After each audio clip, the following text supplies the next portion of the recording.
its dirtiest part.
Welcome back. I'm Evan Brand, functional medicine practitioner.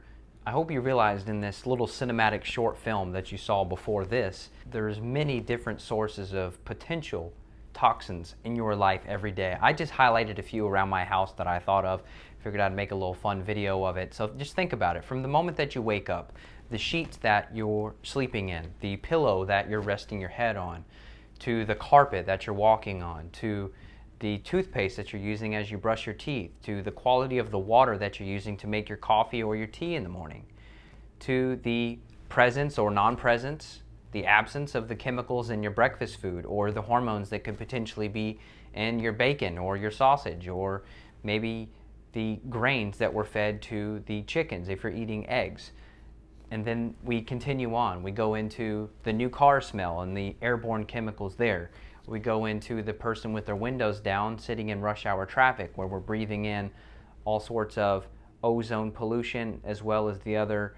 It's not to say that we need to live in a bubble, but we just have to be more aware of what we're actually exposed to and try to minimize our risk and try to minimize our exposure to toxins as much as possible, especially if you're someone who has the goal of fat loss. We have fat-soluble toxins, and then we have water-soluble toxins. So we're talking pesticides, herbicides, fungicides, environmental pollutants, the air pollution, the water pollution, the various exposures. Some of these can get out of the body via water, and some of these are fat-soluble.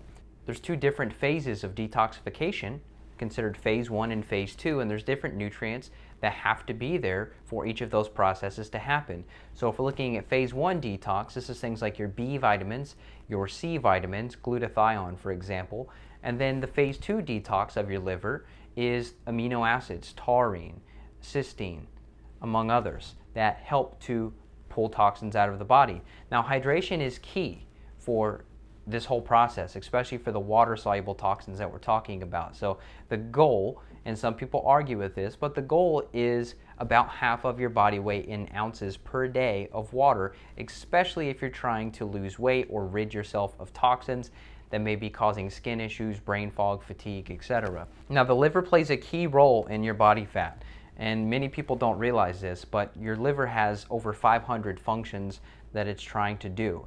And if you have a high toxic load, let's just say you're using a toxic laundry detergent that has artificial synthetic fragrances added to it.